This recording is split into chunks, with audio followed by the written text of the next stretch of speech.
Hi, my name is Mackenzie Cox. I'm a sophomore nutrition major at the University of Massachusetts Amherst. Today, I'm going to be talking about the effects of your nutrition or diet and how they impact one's mental health. Before enrolling in this class, and even before majoring in nutrition, I definitely did not understand how connected the foods we eat and our state of mind are. A healthy body is a healthy mind. There are so many different little things you can do to help improve mental health, but these are the three main tips I have from experience as well as my own conducted research. Exercise, a solid nutrition plan, and getting a good night's sleep are just a few of the ways health professionals have recommended to keep mental illness to a minimum. It is crucial to continue eating whole, non processed foods that contain a surplus of vitamins and minerals. Vitamins and minerals perform a surplus of important roles in the body as well, which is why they're so important. During times of angst, individuals have turned to diets high in sugar, resulting in inflammation and oxidative stress, as well as low energy levels. Multiple studies have not only correlated diets high in sugar with depression, but sugar triggers imbalances in certain chemicals in the brain as well. Did you know that 1 in 5 adults experience some type of mental illness throughout their lifetime? It is a serious condition that can sometimes be overlooked. Individuals with mental illness will look for ways to relieve their pain and find distractions. And this is where the topic of food comes into play. Mental health and the food we eat are much more related than one might imagine.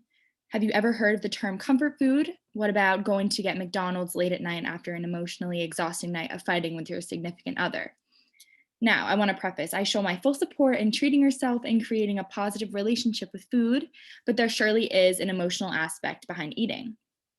Other factors influencing these mental health disorders are difficulty sleeping, weight loss or weight gain, and an increase in alcohol or substance abuse. Now, it is pretty obvious that a McDonald's Happy Meal may temporarily boost your mood and taste good in the moment, but after about an hour, your digestive system will surely be having trouble digesting, and you might become tired or burnt out. You know that feeling after Thanksgiving dinner when you just want to take a nap?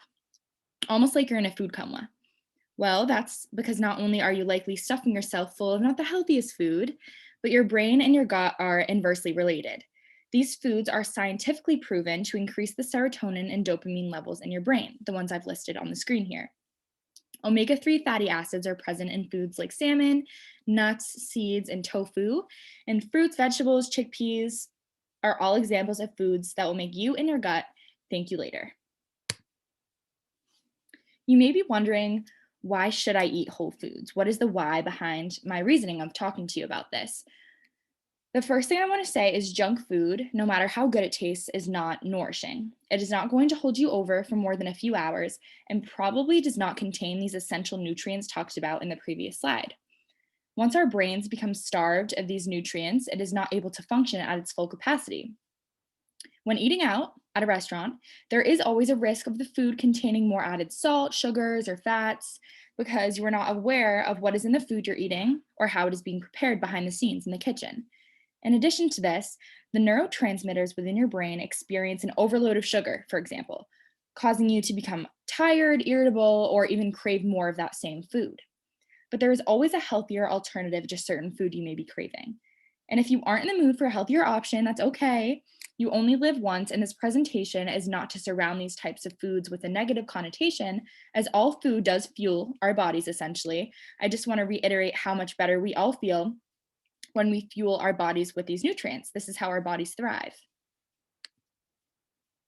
I also wanted to include this graph, this visual of the types of foods advertised to children on television. Popular channels like Disney Channel, Nickelodeon.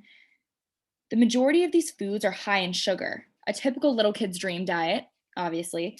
These companies are targeting their audience successfully. This is what the kids want to see, but is this morally correct? I believe that there should be a healthy balance between treats and nourishing good foods.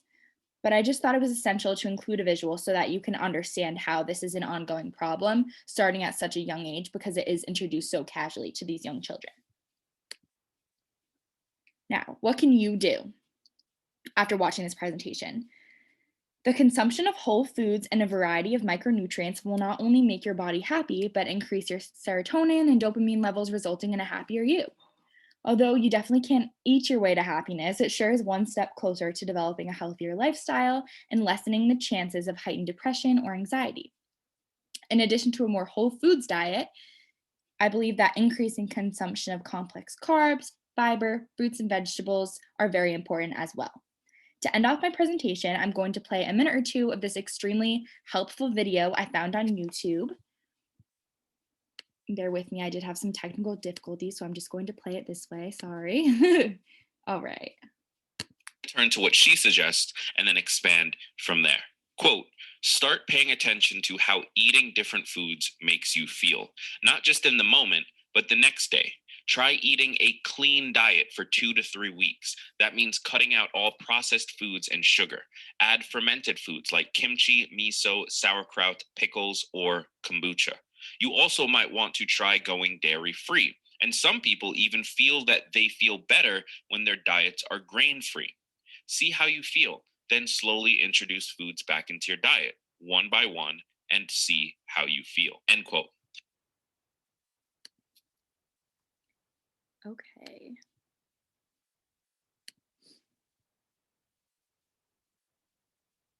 All right. Thank you so much for taking the time to listen to me today. I hope you enjoyed and learned something new. Thank you guys very much and have a good day.